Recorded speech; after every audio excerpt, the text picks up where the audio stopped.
Hi hello welcome to Kiran TV news.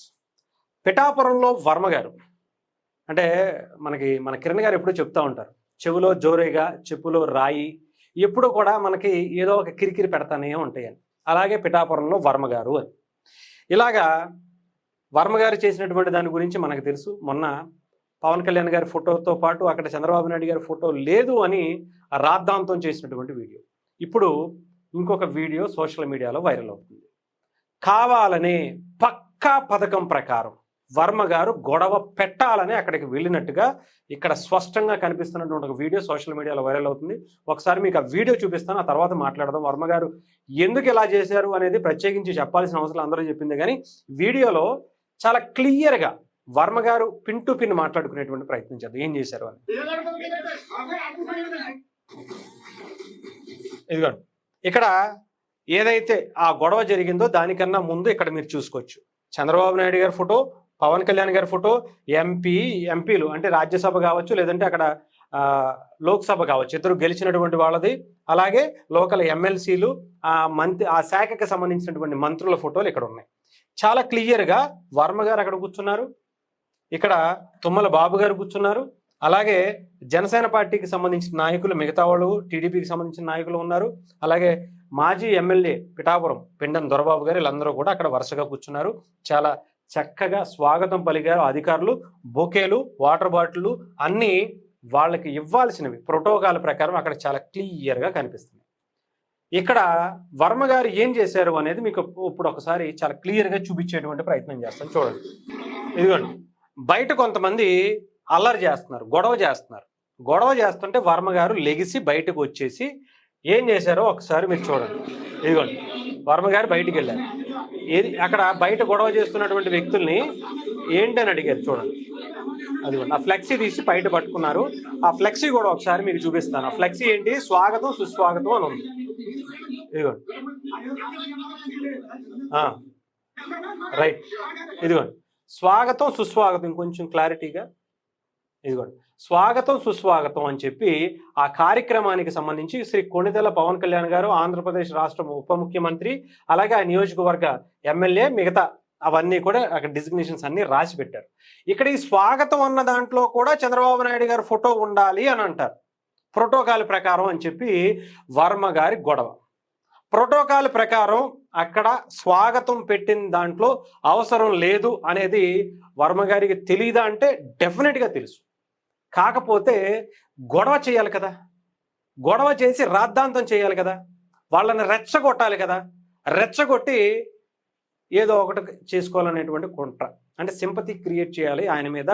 కూటమిలో ముఖ్యంగా తెలుగుదేశం పార్టీకి అక్కడ పిఠాపురంలో ఏదో జరిగిపోతుందనే దాన్ని ఆయన బాగా పోర్ట్రేట్ చేయాలి. అది ఆయన ఆతృత, ఆయన ఆత్రం అంతా కూడా ఇక్కడ చాలా క్లియర్గా కనిపిస్తుంది.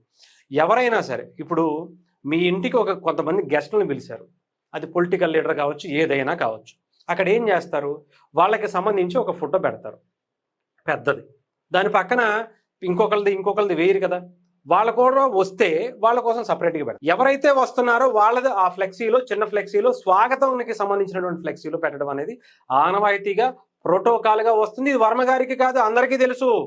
కాకపోతే గొడవ చేయాలి కదా, దానికోసం మాత్రమే ఇక్కడ వర్మ గారు చాలా క్లియర్గా, ఇది కంటిన్యూ వీడియో మీరు చూడొచ్చు, అక్కడ కొంతమందిని ఆ బ్యాచ్ని బయట సెట్ చేసి వర్మ గారు లోపలికి వెళ్ళి కూర్చుని మనకేం దొడకల, గొడవ చేయడానికి ఏమి కనపట్ల, ఏం చేయాలి, మొన్న అంతకుముందు ఒకసారి వచ్చారు, అదిగో పవన్ కళ్యాణ్ గారి ఫోటో ఇంత పెద్దగా ఉంది, చంద్రబాబు నాయుడు గారి ఫోటో ఇంతే ఉంది అని గొడవ చేశారు. సాధారణంగా కూడా అది కూడా ప్రోటోకాలే. చంద్రబాబు నాయుడు గారి ఫోటో లేకపోతే అనుకోవచ్చు, ఏ నియోజకవర్గంలో అయినా సరే ఆ నియోజకవర్గ ఎమ్మెల్యే పెద్ద ఫోటో వేయటం అనేది ఆనవాయితీ, ప్రోటోకాల్ కూడా. ఆ సీఎం కావచ్చు, పిఎం కావచ్చు, లేదంటే ఇతర ఆ శాఖకు సంబంధించినటువంటి కేంద్ర మంత్రులు, రాష్ట్ర మంత్రులు అందరి ఫోటోలు ప్రోటోకాల్ ప్రకారం అక్కడ చిన్నగా పెడతారు. అదే అక్కడ కూడా జరిగింది. అప్పుడు కూడా ఇదే తరహా గొడవ. మళ్ళీ అదే ఎందుకులే, మళ్ళీ వస్తున్నారు కదా, పిలుస్తున్నాం కదా, ఆయన పిలవాల్సిన అవసరం లేదు. అసలు చెప్పాలంటే అసలు వర్మ గారు ఇప్పుడు అక్కడ ఆఫ్టర్ ఆల్ ప్రోటోకాల్ ప్రకారం ఆయన ఆఫ్టర్ ఆల్ అంతే.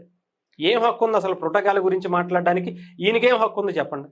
ఎమ్మెల్సీ కాదు, ఎమ్మెల్యే కాదు, కనీసం వార్డు మెంబర్ కూడా కాదు పిఠాపురానికి. ఈయన ఎందుకు పిలవాలి? సరే, అందరితో పాటు ఆయన కూడా పిలిచారు గౌరవంగా, కూటమిలో భాగం కాబట్టి అందరినీ కూడా ఆయన గౌరవించుకున్నటువంటి పరిస్థితి కనిపించింది. ఓకే, వదిలేద్దాం. వచ్చిన తర్వాత మళ్ళీ గతంలో చేశారు కదా గొడవ, మళ్ళీ ఇప్పుడు వస్తే గొడవ చేస్తారేమని చెప్పి అధికారులు ప్రోటోకాల్ని పక్కన పెట్టే, ఎస్ మీరు విన్నది కరెక్టే, ప్రోటోకాల్ని పక్కన పెట్టి చంద్రబాబు నాయుడు గారి ఫోటోని, పవన్ కళ్యాణ్ గారి ఫోటోని పెద్దగా పెట్టారు కేవలం వర్మ గారి గురించే. అయినా కూడా ఆయన చేసినటువంటి రచ్చిది కావాలని బయట స్వాగతం పలుకుతున్నటువంటి గొడవకి జరుగుతున్నటువంటి దాన్ని తీసుకొచ్చి ఇక్కడ ఇదిగోండి ఎంత ఎలా చేశారో ప్రత్యేకించి చెప్పాల్సిన అవసరం. ఇకపోతే నేను మళ్ళీ మాట్లాడతాను. ఇక్కడ వర్మ గారు మొన్న ఒక మాట మాట్లాడారు, దాని గురించి నేను మొన్న మాట్లాడడం మర్చిపోయాను, మళ్ళీ మాట్లాడతాను. ఎందుకంటే వర్మ గారికంట కొత్తగా వచ్చినటువంటి జనసేనలోకి వైఎస్ఆర్సీపీ పార్టీలోంచి వచ్చినటువంటి పెండెం దొరబాబు గారు అండ్ టీమ్ వీళ్ళ వల్ల ఆయనకి ఇబ్బంది వచ్చిందట. అందుకనే వాళ్ళు ఎక్కువ చేస్తున్నారు, పవన్ కళ్యాణ్ గారు ఓటమికి ఆయన పనిచేశారు, అది ఇది అని చెప్పారు. సో ఎవరెవరు పనిచేశారు అనేది పిఠాపురం ప్రజలకి చాలా క్లారిటీగా తెలుసు. అక్కడ పవన్ కళ్యాణ్ గారి గెలుపు కోసం ఎవరు పనిచేశారు, ఎవరు పనిచేయలేదు, వెనకాల గ్రౌండ్ లెవెల్లో అసలు పవన్ కళ్యాణ్ గారు గెలుపు కోసం పనిచేసిన వాళ్ళు ఎవరు, ఓటమి కోసం పనిచేసినటువంటి క్షుద్ర శక్తులతో పనిచేసినటువంటి వ్యక్తులు ఎవరు అనేది చాలా క్లారిటీ తెలుసు. అందుకనే కదా మనకి ఎమ్మెల్సీలు కానీ ఇంకోటి కానీ ఇవ్వలేదు, ఆలోచించుకోవాలి. సో పక్కన పెడదాం, దాని గురించి పక్కన పెడితే ఈయన ఒక మాట అన్నారు కదా ఇందాక, కొత్తగా వచ్చినటువంటి వ్యక్తులే అని చెప్పి, అందుకే జనసేన వల్ల అలాంటి వాళ్ళ వల్లతోనే నాకు ఇబ్బంది, పాత వాళ్ళతో నాకు ఎటువంటి ఇబ్బంది లేదని. అంటే వర్మ గారు డైరెక్ట్ స్ట్రైట్ క్వశ్చన్, మీకు కావాలంటే కొన్ని వీడియోస్ కొన్ని అన్నీ కూడా మీకు బయట పెట్టేటువంటి ప్రయత్నం చేస్తారు. తంగెళ్ల ఉదయ్ శ్రీనివాస్ గారు పవన్ కళ్యాణ్ గారు పిఠాపురంలో పోటీ చేయరు అనేటువంటిది అప్పటికి ఇంకా జరగలేదు.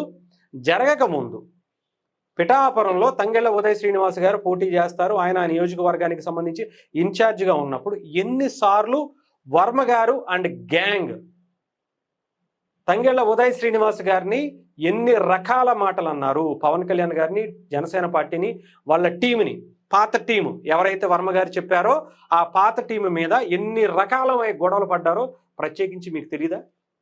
మీకు తెలుసా అంటే తెలుసు, ఎందుకు తెలీదు? డెఫినెట్గా తెలుసు, ఎందుకంటే చేయించింది మీరే కదా అప్పట్లో.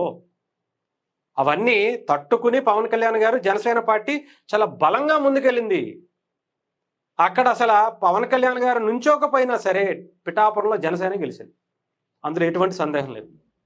వర్మ గారు అసలు ఇంపాసిబుల్ అంతే, అసలు అక్కడ సీటు 100కి 100% జనసేన సీట్. అది 2009లో పిఆర్పి పార్టీ గెలిచింది. మరి అలాంటప్పుడు మరి వర్మ గారికి ఎందుకు ఇస్తారు, టీడీపీకి ఎందుకు ఇస్తారు చెప్పండి, మాట్లాడుకుందాం. టీడీపీ వర్మ గారు ఇన్ఛార్జిగా తీసుకున్న తర్వాత కానీ అంతకుముందు ఇంకో 10 ఏళ్ల ముందు కానీ టీడీపీ గెలిచినటువంటి పరిస్థితే లేదు. వర్మ గారు ఏదో కొంతమంది ఎవడో మొన్న ఇక్కడ పార్క్ దగ్గర మాట్లాడేస్తున్నాడు, 3 సార్లు ఎమ్మెల్యే గెలిచాడంట. ఒరే బాబు తెలుసుకుని సావండిరా, తెలుసుకుని సావండి. అక్కడ ఏంటో ఆయన గెలిచింది ఇప్పటి వరకు ఒక్కసారి కూడా టీడీపీలో గెలవలా, టీడీపీని గెలిపించలా. టీడీపీ ఓటమికి కారణమైనటువంటి వ్యక్తి వర్మ గారు 2014లో టీడీపీని ఓడిపించడం కోసం ఆయన ఇండిపెండెంట్గా పోటీ చేసి టీడీపీ ఓటమికి కారణమయ్యాడు. టీడీపీ గెలిచేది 100% గెలిచేది టీడీపీ, అయినా సరే ఆయన ఓటమికి పనిచేశారు. ఆయన లాయల్టీ గురించి మనం మాట్లాడకూడదమ్మా, ఓకేనా? అర్థమైందా? ఇక్కడ వర్మ గారు ఏదో పెద్ద ఇది అది అని చెప్తే పాత గ్రూప్తో నాకు బాగానే ఉంది, కొత్త గ్రూప్తో బాగానే ఉందంటే ఎవడో నమ్మేటువంటి పరిస్థితి లేదు సార్. వర్మ గారు మీకు చాలా క్లారిటీగా చెప్తున్నా, పిఠాపురం పవన్ కళ్యాణ్ గారిది అంతే. వర్మ గారు అనే వ్యక్తి అక్కడ మీరు తట్టాపుట్టా చదువుకుని వేరే నియోజకవర్గానికి వెళ్ళి పని చేసుకోండి, లేదా ప్రత్యామ్నాయం ఏదో ఒకటి మీ కూటమికి సంబంధించినటువంటి చంద్రబాబు నాయుడు గారిని, పవన్ కళ్యాణ్ గారిని అడగండి, వాళ్ళు ఏదో ఒకటి సజెస్ట్ చేస్తారు, లేదా లోకేష్ గారిని అడగండి చెప్తారు. ఇక్కడ ఆంధ్రప్రదేశ్ అభివృద్ధి ముఖ్యం, అది గుర్తుపెట్టుకోండి. దాన్ని దృష్టిలో పెట్టుకునే పవన్ కళ్యాణ్ గారు, చంద్రబాబు నాయుడు గారు, అటు లోకేష్ గారు ముగ్గురు చాలా అద్భుతమైనటువంటి విజన్తో ముందుకు వెళ్తారు. మీలాంటి వ్యక్తులు రావటం వల్ల కూటమికి ఏమీ అవదు. పవన్ కళ్యాణ్ గారి పిఠాపురం నియోజకవర్గానికి అంతకంటే ఏమీ అవదు. ఎందుకంటే డెఫినెట్గా వాళ్ళ మంచి కోసం పోరాడుతున్నారు, స్వలాభం కోసం పోరాడట్లా. స్వలాభంగా వాళ్ళ నియోజకవర్గంలో మనం ఎదగాలనేది వాళ్ళ ముగ్గురు ఉద్దేశం కాదు. పవన్ కళ్యాణ్ గారు, చంద్రబాబు నాయుడు గారు, లోకేష్ గారు రాష్ట్ర అభివృద్ధి కోసం ఇలాంటి వ్యక్తులందరినీ అవసరమైతే పక్కకు పెట్టడానికి నిర్ణయించుకుని మరి వాళ్ళ ముందుకు వెళ్తున్నారు. గుర్తుపెట్టుకోండి. మీరు 2024 పవన్ కళ్యాణ్ గారికి సీటు ఉన్నప్పుడు అమనాభూతులు చంద్రబాబు నాయుడు గారిని, లోకేష్ గారిని ఎలా తిట్టించారో సోషల్ మీడియా కొట్టుకోండి ఒకసారి, మీకు తెలుస్తుంది. అంత లాయల్టీగా పర్సన్ కదా మీరు, ఓకేనా? ఒక్కసారైనా సరే మీ రాజకీయ జీవితంలో, టీడీపీ రాజకీయ జీవితంలో ఒక్కసారైనా టీడీపీని అధికారంలోకి తీసుకొచ్చారో లేదో ఒకసారి మీరు మాట్లాడుకోండి అంతే. అక్కడ ఉన్నటువంటి జనాలను అడగండి. అంతేగాని ఇలా పవన్ కళ్యాణ్ గారి జనసేన పార్టీకి సంబంధించి మీరు అక్కడ వాళ్ళకి ఏమి లేవు, కొత్తగా వచ్చిన వాళ్ళతోనే మాకు ఇబ్బంది అంటే, వైఎస్ఆర్సీపీ నుంచి బోల్డు మంది వచ్చారు. టీడీపీలోకి వచ్చారు, జనసేనలోకి వచ్చారు, వైఎస్ఆర్సీపీలో కూడా వచ్చారు. దయచేసి అవి గుర్తుపెట్టుకోండి. అర్థమైందా? వాళ్ళందరితో మనం కలుపుగోలుగా వెళ్ళాలి కానీ ఇలా విభజించి పాలించు, విభజించేసి కూటమిని చీల్చేయి, కూటమిలో వాళ్ళ ముగ్గురు కష్టాన్ని నాశనం చేసి ఆంధ్రప్రదేశ్ని అంధకార ఆంధ్రప్రదేశ్కి మళ్ళీ తోసేయి అనేటువంటి భావంతో చేయకూడదు దయచేసి.